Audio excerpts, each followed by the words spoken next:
play-by-play voice of the Saints, native New Orleanian, member of the Saints Hall of Fame Media Selection Committee. She is my co-host, Miss Erin Summers, seasoned reporter and analyst covering the Saints and the NFL.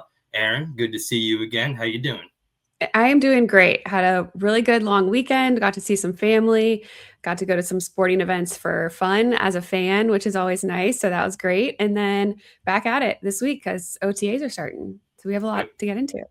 OTAs are starting. Exciting stuff. Playoff hockey. Maybe we get some playoff football here in New Orleans. Yeah. We'll talk about that later on in the show. But very excited for the program here today, Erin. As you mentioned, we are getting into OTAs this week. Mm-hmm. At the time of this recording, the Saints have already reported to OTAs. We'll be out there as part of the media tomorrow at the facility, and those practices will continue into the weekend. So we'll preview that, talk a little bit about what we're looking forward to. We'll also debut a new segment here on the show today. It's called Yes or BS. I'll bring up a topic. Erin will tell me yes, she agrees with the topic, or that's BS, she does not agree with the topic. We'll have a few of those on the show here today. And we'll also talk a little bit of hashtag Saints Twitter with our social media segment, which we do every single show. So excited for all of that, Erin Summers, as we get right into it here. OTAs starting this week. There's a lot to kind of look forward to. New faces, new places, new players. But I'll let you have the floor here. What are you looking forward to the most as the Saints start their OTAs? There's a couple things that you always check off as soon as the first official offseason practice starts, where the vets are allowed to be there and you're going to be able to see who reports. So attendance is a huge piece of it. And then after attendance, it's participation and who is participating. And I think we're watching and waiting to see if running back Alvin Kamara is going to show up. He is not usually one that attends the OTA sessions. It's been a long time since he has. He always shows up ready, so you're not concerned about that. But it will be interesting to see if maybe with everything going on, as the talks are around him and his playing status for 2026, if he does decide to show up and start working in with some of the new guys. That being said, one of the rookies, defensive tackle Christian Miller, also did not participate during the rookie minicamp. So is he going to participate at all?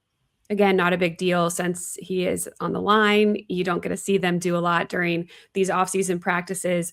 But if he is able to get on the field at all, that will be different than what we saw over rookie minicamp. And then what are the restraints going to be on wide receiver Jordan Tyson? That's another storyline to follow in terms of the participation factor going into OTAs. Let's explore the Kamara thing a little bit further, because you've been there in the past. You know that with Alvin Kamara, it's normally a routine thing to not be at OTAs, right? He does his own thing during the offseason. He always trains. He always stays in shape. But obviously, this is a different situation. And they've both kind of given their takes on it, Erin. Alvin Kamara hopped on the podcast with Teron Armstead a couple weeks ago, basically said without saying as much that he wants to be back. He considers this his team. But Mickey Loomis and Kellen Moore have also been talking about it a lot. And they called OTAs kind of a soft deadline for this kind of thing. Right. Like it's getting time to make a decision when it comes to Alvin Kamara. So I honestly wouldn't be shocked either way, Erin, to see him there or to see him not there. But if he is there, I think that's a really good sign for him being on the Saints roster this season and proving to Kellen Moore that he wants to be part of the new regime, not just living off of his past accomplishments. So I think that would be a very powerful sign. It's important to point out that Alvin Kamara is still on the roster. He has one more year left on his contract. So he is under contract. What the negotiations are in terms of altering what that contract looks like and trying to save some cap space, and whether it makes sense for Mickey Loomis to keep him on the roster, considering they did bring in Travis Etienne and they have a couple other guys they feel good about, and Devin Neal. Kendre Miller has a lot to prove this year. There's been a couple other running backs that have emerged over the last couple seasons that you might have other options. So if he shows up, is he almost calling Loomis's bluff and saying, hey, I'm here, I'm ready to play, let's do this, and forcing, as you said, a decision to be made on, okay, you are here, let's figure this out, what makes sense financially for us, or make Loomis say, no, we're going to let you go, which is an option as well.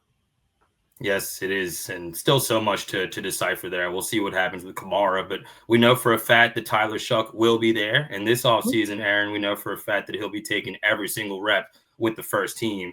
And to me, that's really going to be what I'm looking out for more than anything. Tyler Shough's kind of comfortability when he breaks the huddle, when he's communicating to his teammates, because last year this was a legitimate battle. And Spencer Rattler actually won that battle going into the regular season. He was the starter week 1. Now, obviously, Tyler Shough is entrenched as a starter. He's gained those guys' respect, not just on the practice field, not just by leading these things, but in the games. He's already had some good moments and led the Saints to some wins. So I'm just looking for the rapport between Tyler Shough and his teammates. I'm looking for him to look more comfortable out there. And that's one thing I'll definitely be paying attention to when we're out there tomorrow.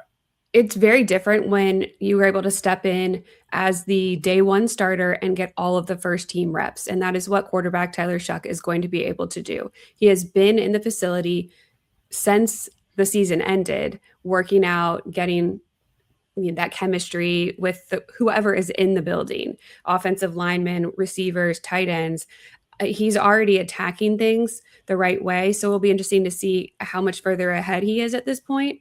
And then what that chemistry does look like with some of the other players. Because last year, he was taking mostly second team reps. And so it was the backups that he was developing that chemistry with that did help towards the end of the season when those were the guys that were on the field.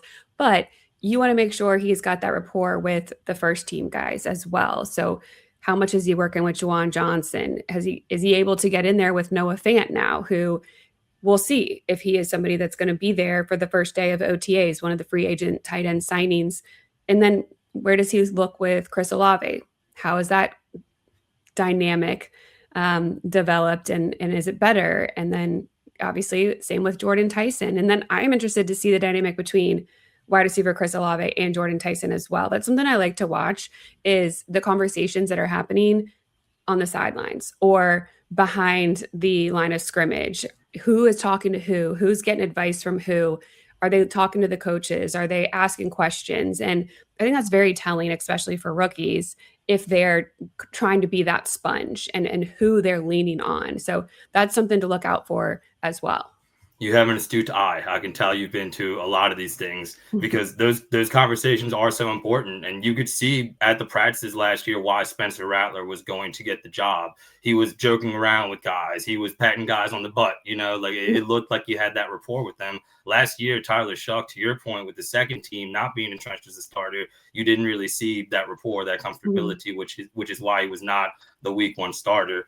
In terms of position battles, where guys are going to line up, Erin, I know that's a topic being discussed amongst most Saints fans right now. Slot corner is going to come up for sure. The Saints seem to feel like they have the replacement for Alontae Taylor already on the roster. Maybe we get an idea of maybe who that could be at these practices. Again, they're not in pads. They're not even doing full team periods, but you are seeing these guys physically for the first time, and you are seeing where some of them line up when we're having these conversations about position battles and first-year starters. So in terms of where guys line up or any certain positions, are any of those conversations going to be catching your eyes at OTAs? Yeah, I think that they have to find a replacement for that star slot position that Alontae Taylor filled last year. They didn't draft anybody per se or bring anybody in free agency as a replacement there. So is it going to be Quincy Riley? Does he slide in there? Is it going to be Jaden Price? How many reps is he going to get there? Those are cornerbacks, but then you could even talk about safeties. Julian Blackmon is going to be returning off of that labrum surgery that he had that had him miss most of the season. And he started as a week 1 starter at safety opposite of Justin Reed. So does he start as that safety there week 1 again, or are we looking at him to fill in that role in slot? So him, Jonas Sankarin is another option. And I would even say Lorenzo Styles could be somebody that slides in at times. He is coming off a labrum injury as well. He didn't fully participate in rookie minicamp, but he lined up in the slot majority of his reps, his snaps at Ohio State. So it might be interesting to see if he gets some work in that role as well. Outside of the slot position, who's going to back up Eric McCoy? Luke Fortner is no longer on the squad. So is it going to be Torricelli Simpkins? Is he going to get that opportunity again? He filled in well in that backup position on the O-line last year. The running backs, if Alvin Kamara doesn't show up, then I'm assuming it's going to be Achane, Devin Neal, Kendre Miller who get the majority of those reps, but you're going to need. I'm excited to see Achane just take the field for the first time, like in a Saints uniform for sure. So that's going to be fun to like watch him just be on the field in terms of the running backs. But yeah, then I mean, you mentioned Tyler Shough is going to get all of the first team reps, but what is the battle behind him going to look like? Is it Spencer Rattler or is it going to be Zach Wilson? Yeah, I'm excited for preseason. Like, as somebody who has to broadcast all the games, I love when there's a battle for backup QB because it just makes those games so much more interesting. So that's definitely something I'm going to be watching as well. And as we wrap up our combo about OTAs here, the linebacker position is one I'll definitely have my eye on. Yeah. It kind of hit me like a pound of bricks earlier this week, Erin, because when the Saints lost Demario Davis, I wasn't super surprised. You know, he's making a lot of money with the Jets. I think he still has a lot to give. But it hit me really hard that I'm probably never going to broadcast another Saints game with Demario Davis in the black and gold. And this is the first time that we'll see these practices, obviously, without him out there. And in theory, Caden Ellis is a good replacement, same position, super productive with the Falcons. But the leadership is going to be something that might be missing at the beginning. And that's something that's really, really hard to replicate. We're not just talking about production. We're talking about leadership in the games, but at these practices throughout the year. That was the kind of presence that Demario Davis was. So it'll be weird watching that linebacker group without number 57 out there. Yeah, who's going to give the pregame speech in the huddle before they break to play? Like every single game, it was Demario Davis in there giving the last words. That was the clip that goes on social media. Like this was the message today from Demario. And he took those moments very seriously. He thought about what he wanted to say and the message that he wanted to portray and the battle that they were going to be having there, like how he could try to motivate his team in the best way. So even that moment before the game, is someone going to step in and do that? And who's it going to be? Yeah, no Drew Brees since 2020, and now no Demario Davis going forward. This is definitely a new chapter of Saints football. And this is a new chapter of the show, Erin, because we are going to debut a new segment here on Believe in Saints here today. And we're going to call it Yes or BS. I'm going to present a topic or a statement, and we're each going to say if we think it's yes or BS. And I'm going to take the floor for this first one here. I kind of got into this topic a little bit last week, but I wanted to expand on it. Yes or BS. Chris Olave is not a true number one wide receiver. That's something I hear said a lot, even among Saints fans. So that's the first one we'll present here today. Yes or BS. Chris Olave, not a true number one receiver. I will take the floor here. I will say that this is BS. And I will say that the narrative, Erin, that he's injury prone is just wholly inaccurate. And I know you hear it a lot too. And yes, it's true. A couple of seasons ago, he had a lot of issues with concussions. He only played 8 games in 2024. But other than that, he's played in 15 plus games in each of the other seasons, including his rookie year. And it's just kind of weird when we're having these conversations, especially with optimistic Saints fans, because you hear so much about Tyler Shough. You hear so much about the new additions with Achane and with Edwards and how good Brandon Staley was with the defense. But this has been the team's most consistent player since his rookie year. And it's been with a lot of different quarterbacks. It's been with a lot of different play callers. And I was kind of preaching this going into last year. I thought Chris Olave, even with an uncertain quarterback situation, could have a big year. And I thought he would prove a lot of people wrong, Erin, but apparently he still has not, because I still hear that narrative a lot when it comes to Chris Olave. So I think it's BS because he's definitely not injury prone and he's been a very productive, very consistent player with the Saints. So do you say yes or do you say BS? I say Chris Olave better be a number one wide receiver because the Saints need one. And he was the one that they definitely relied on last year. And he stepped up. He was the only, as you mentioned, consistent receiver out there. He had all of the attention from the defense. He still manages 100 receptions, goes over 1,000 yards. And for the people that talk about how soft he is, 292 yards after catch. So he is able to continue to gain yardage after he is making the reception. He's not just fallen to the ground like people had said about him or looking for the sidelines. And his average yards per target was 12. So you're picking up first down every single time you target him. I mean, his average receiving yards were 11.6 yards per reception. So again, that is a first down every time Chris Olave is involved. I was looking this up, like PFF ranked him 22nd overall among 81 eligible wide receivers. So that in itself, yes, you are a number one receiver based on the number of teams there are, and ranking 22, you're one of them. So I think he is. I think we're going to see even more from him in this next year, second year under Kellen Moore in that scheme, more of that, like we said, chemistry with quarterback Tyler Shough, and their ability, I think, is just going to continue to build to create more on the offensive end. You said it at the end there. Chemistry, stability. Yeah. These are things he just has not had in his career, and he's still been able to produce.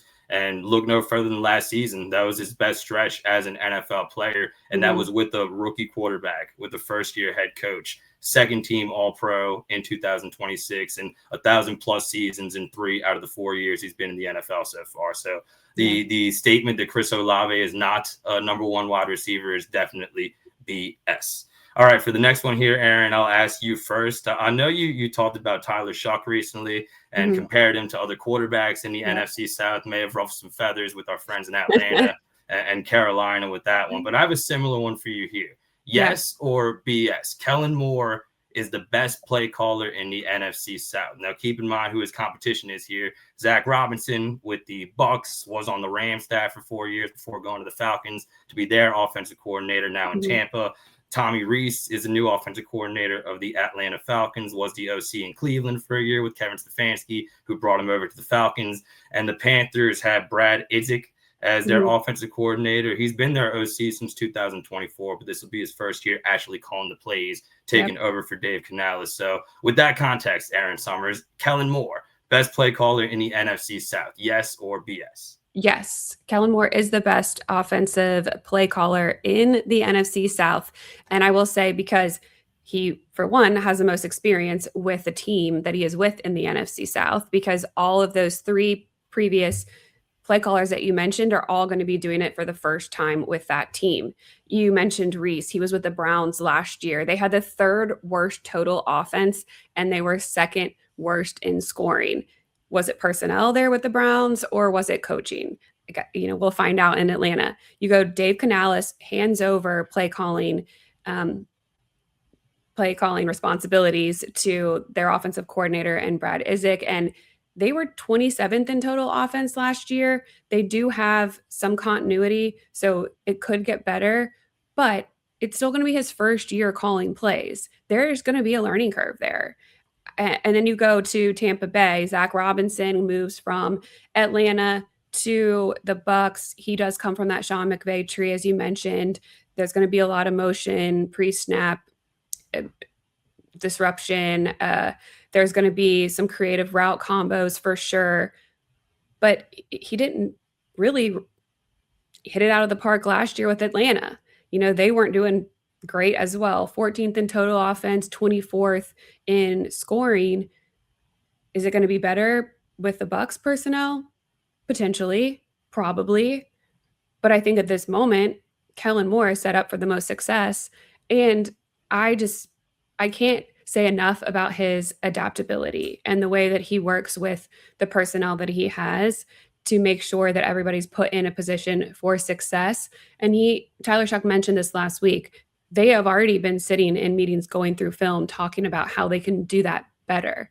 So I think it's exciting. You add a bunch of new pieces and give him a second year under his belt. I think that he is set up, yes, and is the best play caller. That is an exciting prospect, similar to how we just talked about with Tyler Shough. The familiarity, the comfortability for Kellen Moore has to be huge heading into this season. I mean, last year he had barely just won the Super Bowl with Philadelphia. You're having to move your family down here. The logistics part of it all has to be a lot. But now not only is he here, he has his quarterback. He's getting the front office to invest in offensive players in the NFL draft. And I think when you compare this offensive staff, this play caller to the rest of the division, you feel really good as a Saints fan, because a lot of these teams in the NFC South kind of just have recycled coaches that didn't succeed elsewhere, veteran but recycled quarterbacks that didn't succeed elsewhere. The newness, the genuine thing that the Saints are building here with Kellen Moore and Tyler Shough just feels really exciting when you had this conversation. Yeah, I agree. I think that at this moment, and of course everyone's going to say it, like, there is a lot of optimism, positivity. You haven't played a game yet, so things definitely seem way better than they may be down the line. You never know what's going to happen, but I think it's rightfully so with the way that this team ended the season last year and the players that they have added, the continuity that they have on the staff, and the schedule that they have isn't one of the toughest in the league either.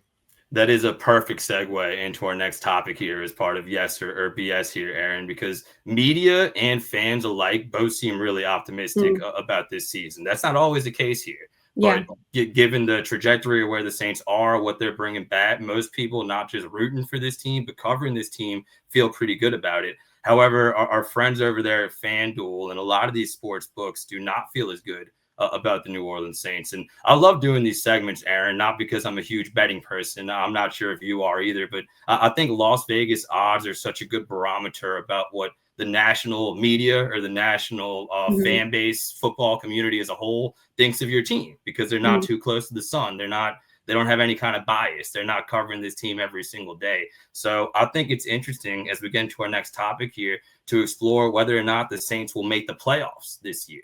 And I'm not saying win the division, just make the playoffs. They can qualify as a wild card as well, because most Saints fans would tell you, yeah, we should at least make the playoffs this year. But looking at the odds over there by our friends at FanDuel, right now the Saints to make the playoffs, for yes, make the playoffs, are at plus 188 odds. They're at minus 225 odds to not make the playoffs. So Saints make the playoffs, yes, plus 188, no at minus 225. It tells you the expectations outside of the building are not quite as high as they are inside of the building and here in New Orleans. So with that being said, Erin Summers, yes or BS, the Saints will make the playoffs this season.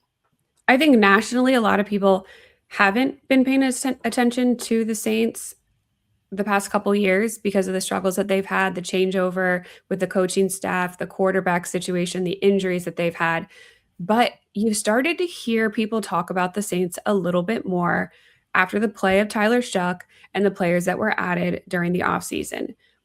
I think people are starting to get on the Saints bandwagon a little bit more, and that's why you're seeing such disparity in who people think are going to win the NFC South and how people feel about the season and how it's going to pan out.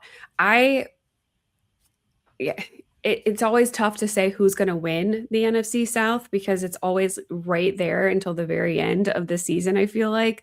I think the Saints get back in the playoffs this year. I think they stay healthy and they start, the first couple games are going to be tough, but if they can bounce back and get things kind of on the right track quickly and not let that derail them, then I think that there's definitely a good possibility that they get there. I agree. And maybe people are saying easy for y'all to say, y'all cover the New Orleans Saints, but I think you make some great points there. People just not paying attention. And it's just such a huge year, Erin, for the trajectory of this franchise, because if they are able to continue the positive momentum, then they're good. You have your quarterback, you have your head coach, and everything else is kind of just lanyard. You have the foundation of your team. But if not, maybe you have to make some other tough decisions. Maybe you have to regress once again, because in the past, people have felt optimistic about this team, about the roster, but maybe the quarterback head coach combination gave them a little bit of pause. And I know we'll talk a little bit of Derek Carr later when we talk about our social media segment, but I think it's just such a big year for Kellen Moore, for Tyler Shough, because what they've done is not easy to do. Like winning 4 out of 5 games in the NFL, no matter what the competition is, no matter who you're playing against, especially if you're a first-year coach or a first-year quarterback, like that was some impressive stuff. Can they keep it up? If yes, you could really be building something special and sustainable in New Orleans. Yeah, and it would be huge to do that with a quarterback on a rookie contract. Yes. You gotta hit when that's the case. So we'll see. Yes, makes it a lot easier to build the team that way. All right, as we wrap up the show, let's hit our social media segment here, Erin. We talked about OTAs. The Saints are Mhm. doing some team bonding on the field, but they also did some team bonding off of the field. They were supposed to have their first practice session yesterday. Instead, they nixed it. They go to a team activity, which ended up being bowling. And Yeah. I think this is a good thing. This is something that a lot of football teams on every single level do. And it shows. Yes, these guys are paid a lot of money. They're professional athletes, but they have to like each other, or at least it will help them a lot on the field that they like each other. So it's good to see Kellen Moore out there looking a little bit looser than he did last year. It's good to see these guys bonding.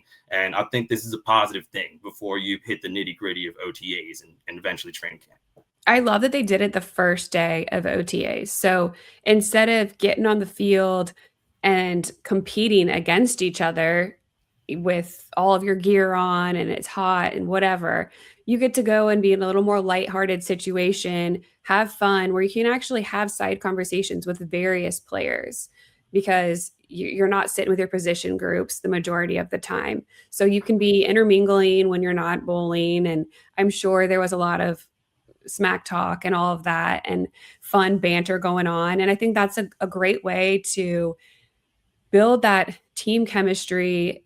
Kellen Moore is big on the bonding activities. They went several different places last season. And I think it's going to be something that they continue to do. And it's very important for a locker room to be bonded together and be on the same page. And you got to know who you're fighting for next to you. And I think that he's really, as a player's coach, understands that and has been trying to instill that since he got here. You definitely see that. And if you were at the Savannah Bananas game this weekend, you definitely saw Alvin Kamara. This was an event, Erin, that was in Knoxville, Tennessee, which obviously is the home of the University of Tennessee, where Alvin Kamara went.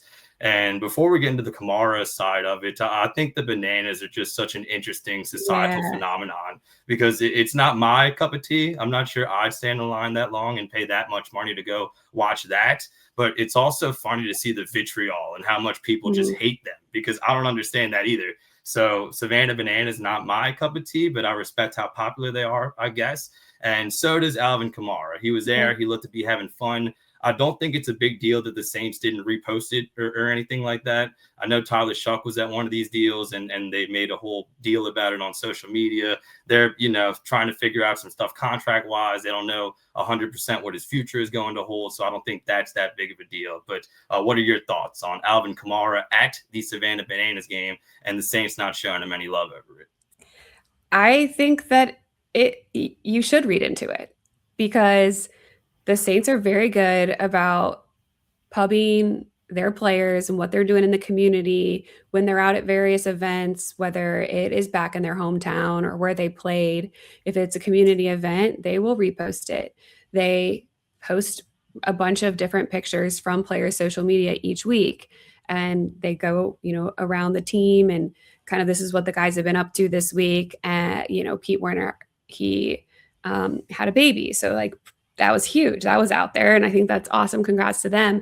But I do think that there's been that conversation, as you alluded to, this contract status is up in the air. So let's avoid putting it out there and continuing to pub him. It happened. I don't know if you were at the Pelicans game or heard about it when Cam Jordan's bobblehead was released and given out. And they didn't really ever show him on the Jumbotron. They didn't give him his moment to say, we're honoring Cam Jordan today and he got this bobblehead and blah, blah, blah, because he's no longer on the team as well. So it's one of those touchy things when you are the official team entity that you got to be careful about touching that stuff. So it will be interesting to see how it plays out. I love the Savannah Bananas. I love Jesse Cole. I worked with him years and years and years ago. I've been to Savannah Banana games in Savannah. So it's a cool thing that he's built up, and I think it's a fun outing for everybody. I would definitely go. The ticket prices are just, the demand seems to definitely be there, and you have to be on a waiting list. I would definitely try it. I would definitely try it. But shout out to Alvin Kamara, still in flux a little bit with his contract situation, but having fun at the Savannah Bananas game. It also looked like Derek Carr was having a lot of fun on Max Crosby's podcast. And of course, he had some stuff to say about the New Orleans Saints. He talked about wanting to do more community service a little bit sooner in New Orleans. I don't know why he really brought that up. He also talked about never really feeling at home, or quote unquote feeling weird being in a Saints jersey, because he was in a Raiders jersey for so long and he loved the Raiders oh so much. Kind of weird that it's May 2026 and Derek Carr is still talking about the Saints. I thought he was trying to find a Super Bowl contender to join. I guess that didn't work out very well for him. But either way, what were your thoughts on Derek Carr's comments since he decided to bring up the Saints on Max Crosby's podcast? I think it's time to let it go. The fan base here didn't like him. They didn't welcome him because of the way things started. And it's tough. This fan base, they want to know where you're going to eat. They want to see you out and about. They want to be able to at least just say, hey, like, see that you're invested in the community. And, you know, as soon as Derek Carr said he went to Chipotle as his first meal, like that was it. Like, I don't know. There was not a lot of coming back from that for this fan base. And it's really funny. I'm not going to say who the player was, but I did talk to one of the Saints players, and he said when Tyler Shough got to town, he asked for advice, and the player said, do the exact opposite of what Derek Carr did. And I'm like, I mean, yes, but also I think genuinely that is who Tyler Shough is, and he has dove in because he does care and he wants to be involved, and he has stayed here over the summer. He is a very authentic, genuine person. I think he would have done all of those things anyways. It's just kind of a little funny aside after the whole thing went down with Derek Carr and stuff. That does not surprise me at all, because I don't have like the insider info that you do, and I don't know this stuff for a fact, but it seemed kind of obvious that the team didn't really like him. The dust up with Eric McCoy that happened in the game, so many people said, oh, it's not a big deal. It's just a center. Eric McCoy's never done that with any other quarterback, post Drew Brees or with Drew Brees, obviously. And what really spoke volumes to me, Aaron, maybe it's not a big deal, but I really read a lot into it. Michael Thomas went off on Derek Carr on Twitter. Some of it, I'll grant it, pretty unprofessional. Like, he didn't have to say some of that stuff. But it really caught my attention that not one person on the team publicly stood up for Derek Carr. Not one person indirectly called out Mike Thomas, was like, you know what, this is our leader, we follow him. And nobody directly called out Mike Thomas, saying, you know, he's not on the team anymore, he's jealous of Olave, whatever. Nobody did that. And I think you could see it on social media. You could see it on the field. And while he was on the Saints fans will still support their guy as long as he's out there in the black and gold. But after he left, you can make the argument that he's maybe the most hated Saints quarterback, or maybe the most hated Saints player ever, which is crazy because the guy's not that bad of a quarterback, but he was a horrible leader and he was a horrible fit in New Orleans. Yeah, I don't think that it was expected that he was going to walk away from $30 million. But in hindsight, because of the dynamics that you just broke down, like, maybe it was worth it to him to just be like, okay, I'm done, and walk away from the situation. And obviously it turned into a better year for the Saints because they were able to figure out that they do have Tyler Shough as the next franchise quarterback in the building. It cracks me up. The fan base, they're smart. They can see it. And they're like, nah, that's not it. They booed him in the dome. That was so uncomfortable. There were moments where they were booing him, and then they were cheering when Taysom Hill was coming on the field, and then booing when Taysom was coming off and Eric was coming back on. And it was just like, ooh, this doesn't feel good. Like, yeah, that was crazy calling that game. Like, the scene in the Superdome, I don't know if you were a SpongeBob person growing up, but it was like the scene in SpongeBob where Squidward keeps going on the stage and everybody boos him and he gets all mad. And like, you're a professional quarterback. I'm sure you got booed with Fresno State and with the Raiders some. It was weird that his skin was just that thin, apparently. But you made a good point that he gave back the money. So now I feel a little bad for being so mean to Derek Carr. But I stand by all my points nonetheless, Erin Summers. As you should. Thank you. All that being said, we got OTAs coming up. We'll break down what we saw in the next episode. Any final thoughts here as we wrap up today's episode? No, I'm just looking forward to seeing what we got on the field tomorrow. The Saints, as you mentioned, to open up with that team building activity. They were on the practice field. There's only one day open to the media. That is on Thursday this week. And then it'll be June 3rd next week. So we'll always break down, what we're seeing after we get that opportunity. Exciting stuff. Looking forward to seeing you out there. Don't forget to hit subscribe, leave a 5-star rating, write a review. You can find us on Apple Podcasts, Spotify, Amazon Music, and now YouTube. Shout out to Erin and all the production stuff for all their help with the YouTube stuff and getting us on video. That'll do it for us. For Erin Summers, I am Mario Jerez saying thank you for watching Believe in Saints. We'll talk to y'all next time. Who dat?